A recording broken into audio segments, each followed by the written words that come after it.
got you out here in Bristol. Oh, my Lord. What's up, y'all? It's good to see you. Oh, my gosh. You're safe? You better not have been going 95. That was my concern. I'm not going to tell the police what I did, but I will tell you this. It took me 2 hours just to get through New York City. I don't know what the hell was going on, but I'm here, my man. How you doing? Tri-State's finest. Did you hold it down for me? No, I did not. We struggled through the first hour. Oh, nobody watched, but now they have all come back to their television Come on now, sets. let's go. Yeah. Let's go. I can only imagine what Guess you were what we're saying going to start with? This is punishment. I was getting away with near murder without my you. goodness. This is punishment right now. I did suggest that you overslept, but that's not true. I know I'm just kidding. I know why I wake up early every morning. Darren and Brian did hold it down, though. Yeah. I love you, man. And I Always. appreciate you Come on fighting now. to get here. You want to look for a house here? I can help you later. No, you want to get a spot? I wouldn't go that far. Greenwich? But I will Greenwich, tell you you can this. do that. I can see you there. will be spending a significant amount of nights in Bristol from now. This traffic, and don't even get me started with next week. And the Pope's coming to New York. Oh, just stay away from the city. Just stay away. Just stay away. Well, that's my word to you. Just stay away. That's right. Okay. That's what I'm doing. Let's Stay up roll. here. Let's go. First take goes house hunting for Stephen A. in Bristol. Tony Romo and the Cowboys travel to Philly this weekend for a big Week 2 matchup. Romo coming off an impressive performance against the Giants, leading Dallas on a game-winning comeback drive in the final minute. Eagles coach Chip Kelly didn't hold back in the praise for the Cowboys quarterback. Tony has been an elite quarterback for a long time. He's as good as anybody playing right now. I've always been a big fan of Tony's and just how he plays the game at quarterback. He has an unbelievable understanding of what they're doing. He gets them always into the right play, always in the right protection, and he can make all the throws. He's playing as good as any quarterback in the National Football League. Since the start of Week 10 last season, when Romo came back from a back injury that forced him to miss one game, listen to this, Skip Bayless. He leads the NFL. I'll tell you this again. In completion percentage, and the best stat of all time, total QBR. I love QBR. You are a stats maven. And he's tied. Impressive. Just call me Stat Girl.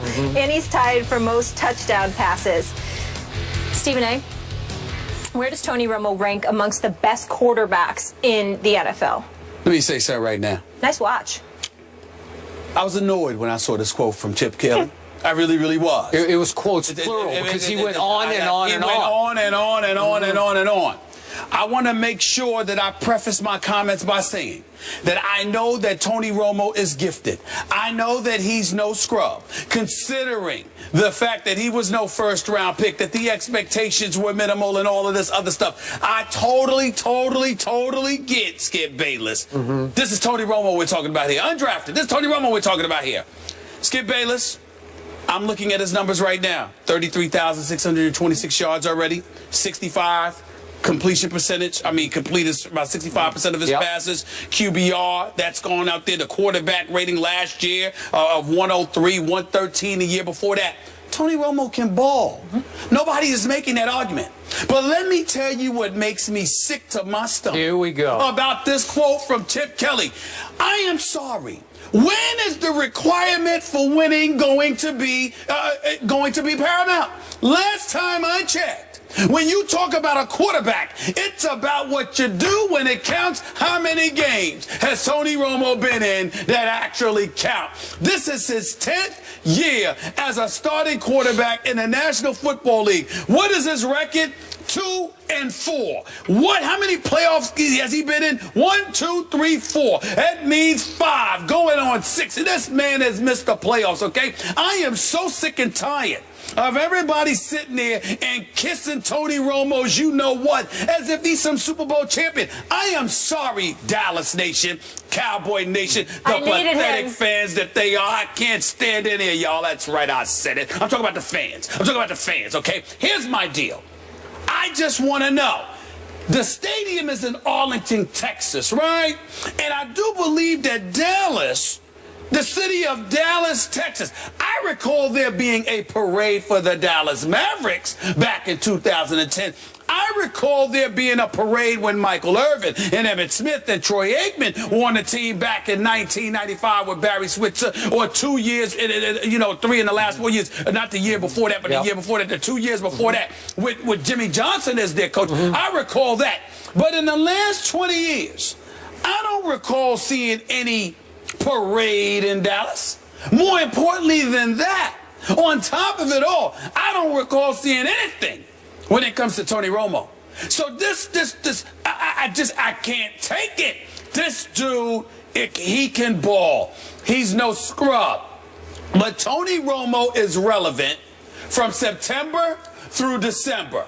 Come January and on, there's usually a missing persons report out for him, okay? So I'm getting really sick and tired of all of this Tony Romo love. Could the man step up and produce in the postseason? Can we get it done? Can we stop hearing Skip Bayless say, that was a catch? Okay, can we stop that? We heard it this morning. You missed it. Can we stop that? Crime of the century, that's all it was. Crime of the century. It's getting on my nerves. It's getting on my nerves. I have one question. How much Diet Mountain Dew did you drink on your 4-hour drive up here? All I drank was water. I don't believe it. All I drank was water. Is it laced with caffeine? No, it is not. You're out of your mind. No, it is not. Yeah. No, it is not. I'm wired, man. I'm wired. Yes, you are. ready to go. I mean, listen, I've been waiting to talk about this because I'm really getting sick and tired of this. When are you going to, and you know what? By the way, I'm glad you brought this up. I'm glad you interjected by asking me this question. Because may I say this affectionately? You disgust me. And I'm going to tell you why you personally disgust me, Skip Bayless. Because a couple of years ago, I thought I had you. I thought I had you. You have seen the light. At least I thought. You said, I'm done. I've lost faith in Tony Romo. Blah, blah, blah, blah, I blah. did. And now because of a regular season where the Dallas Cowboys went 12-4 by giving the ball to DeMarco Murray 392 times, by giving him 57 additional touches, by having him touch the ball 449 times, protecting Tony Romo along the way before he was shipped out of town unceremoniously because Jerry Jones didn't want to give him his money, but he gave Tony Romo, who at the time had a grand total of 1 playoff victory on his resume, a $108 million deal, $55 million in guaranteed money. Money well spent. Are you really kidding me? This is really disgusting. I'm getting sick and tired of all the Tony Romo love. I respect the hell out of him. But could you do something in the postseason? Pretty please with sugar on top? I'd really, really appreciate it.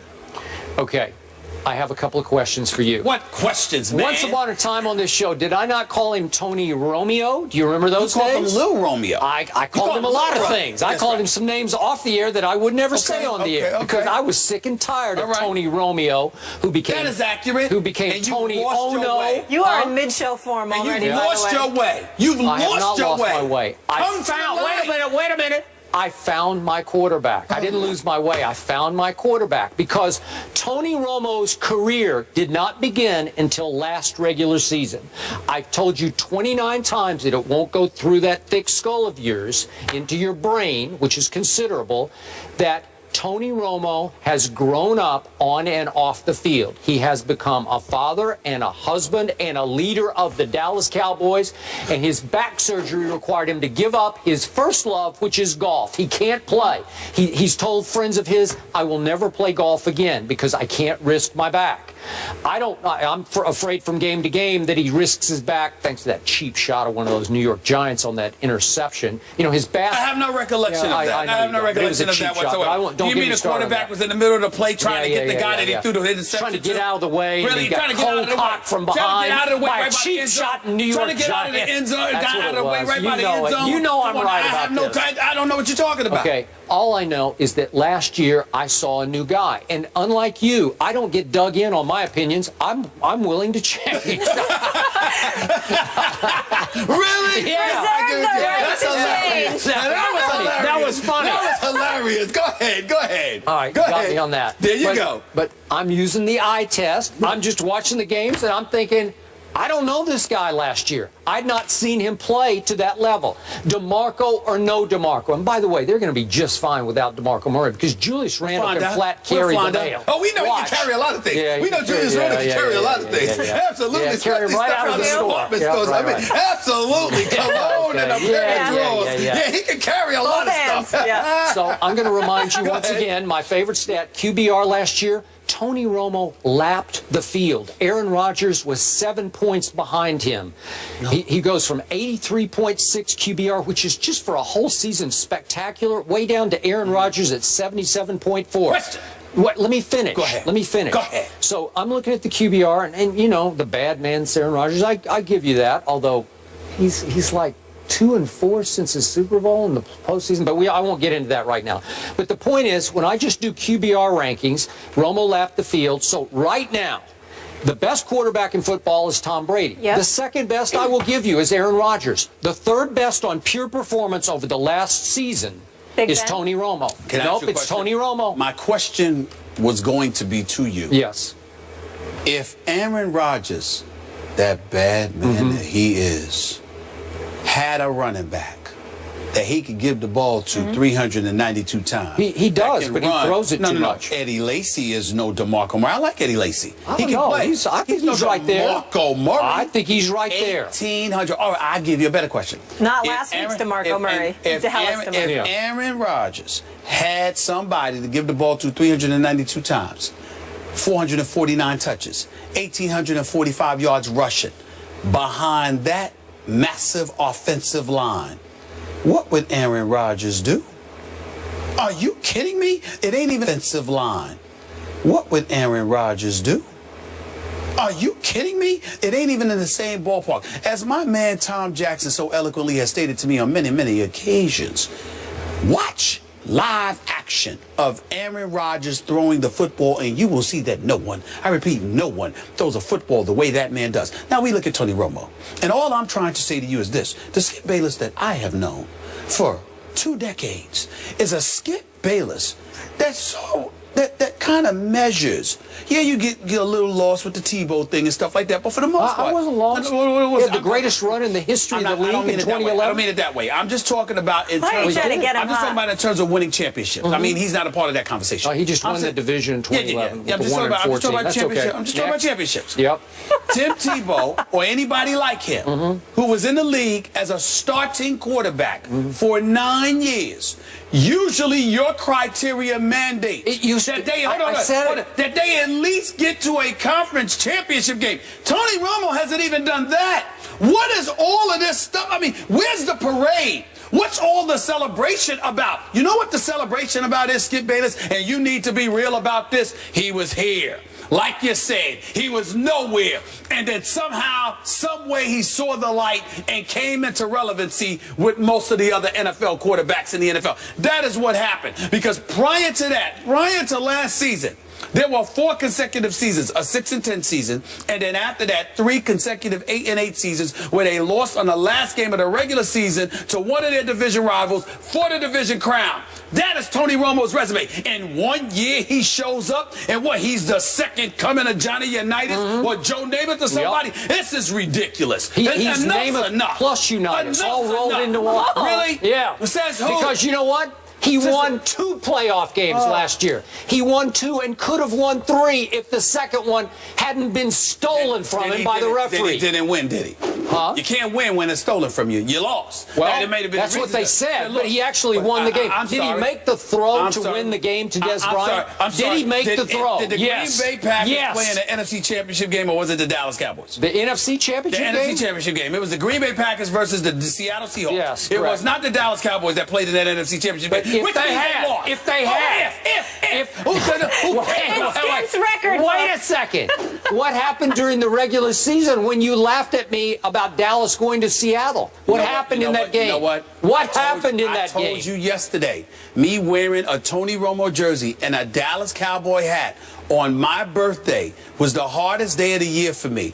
But when you did not honor your bet like a man, here we go. Let's distract the audience from what really happened last year. I'm saying we're not talking about this because you would not October 14th. You would not honor your bet. So you are not allowed to talk to me about that. You are not allowed to talk to me about that. Who wore a Money Mayweather TMT hat? I wish I saw that. Who wore it? Who wore it? Well, that's all. 10 minutes. Well, I didn't have a contract that said it had to be beyond 10 minutes. It was a contract with me. Yeah. Okay. You know what? You're broke and dishonored. Here's the God's truth. The God's truth is shame. You wore the Tony Romo jersey and the Dallas Cowboy hat because you looked good in it and you liked it. Because deep down inside, you are a closet Dallas Cowboy fan. I would remind you that in Dallas, Texas, for National Championship Week, I also put on a Green Bay Packers jersey, and I thought I looked just. I thought you looked terrible in it. I thought I looked just as good as that. It clashed green and gold. Really? Listen. The point is, I had on the Aaron Rodgers jersey, and I much rather would wear that because he's a winner compared to Tony Romo. Yeah.